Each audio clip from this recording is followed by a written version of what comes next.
So, what if I told you we could live in a world without banks?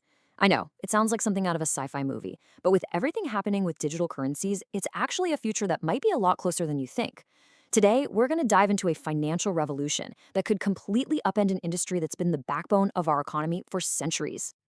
And look, the stakes here are, well, they're huge. We're not just talking about where you get a mortgage or where you keep your paychecks. This shift could fundamentally reshape, well, everything from our privacy to the power of governments, all the way to the stability of the entire global financial system. All right, so let's get into it.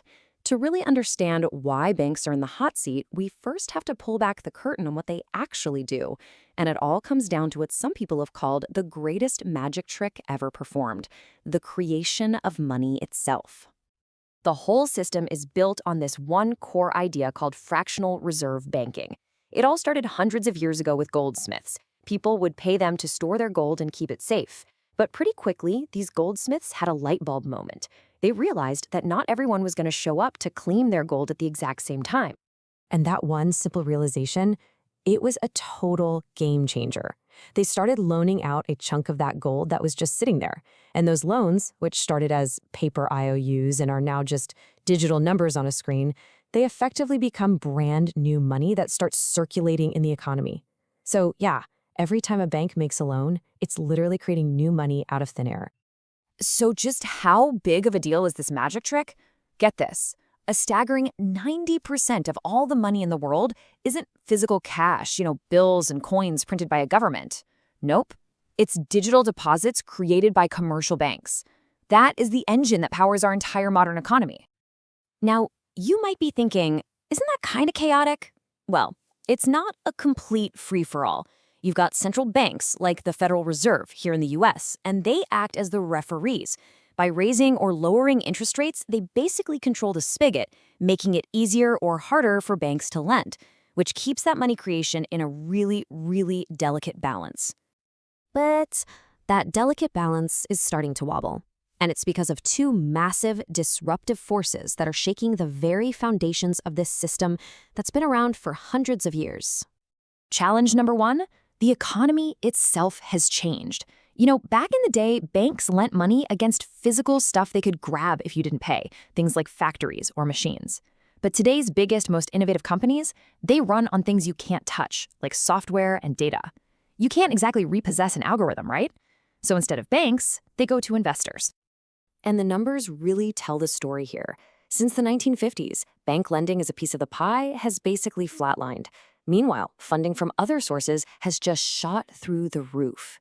The big takeaway here is that banks are kind of getting left behind when it comes to funding innovation. And then there's the second major threat, tech super apps. To give you an idea of the scale we're talking about, in 2019 alone, a single app, just one, China's Alipay, processed $16 trillion in payments. I mean, that number is it's astronomical. It signals a huge power shift. And it's way more than just sending money to a friend. These apps are building the whole shebang, entire financial worlds where you can invest, get a loan, buy insurance, all in one place. And this creates this borderless system that's operating completely outside the view of central banks, which means they're losing their ability to steer the economy. So what do you do if you're a central bank and you feel like you're losing your grip? Well, you don't just sit back and watch. You come up with something radical, a plan to basically hit the reset button and build a new system from the ground up. And their big idea is something called a central bank digital currency, or CBDC for short. The easiest way to think of it is as official government-issued digital cash. Now, this isn't like Bitcoin or some other private crypto. This would be a digital dollar or a digital euro coming straight from the source. Think about how your money works right now. You have an account with, say, Chase or HSBC, and then they have an account with the central bank.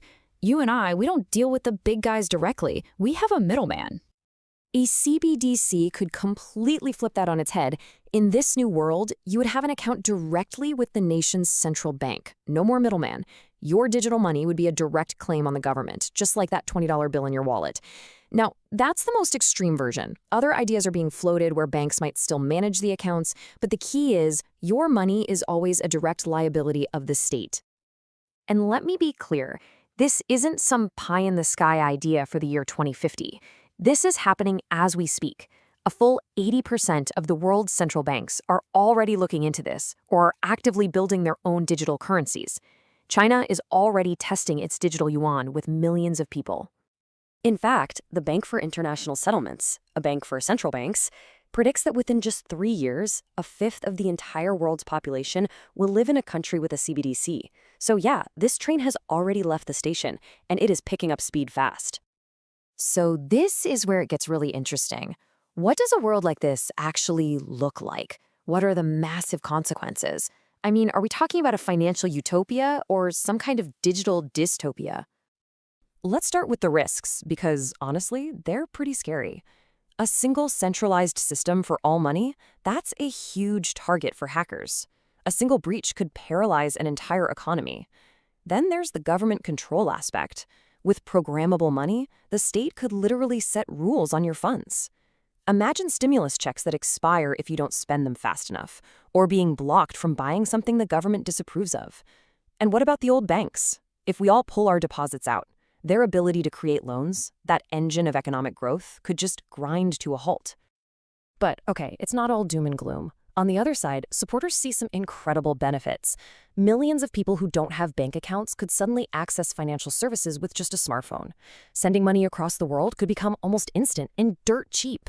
And you would have a direct, super secure claim on the safest financial institution in the country, the central bank itself. So here we are. For the first time in modern history, a world without banks isn't just a hypothetical, it's a real possibility. It promises incredible efficiency and could bring millions of people into the fold, but it also carries these huge risks of surveillance and control. So the question I'll leave you with is this. What do you think? Would you miss banks if they were gone?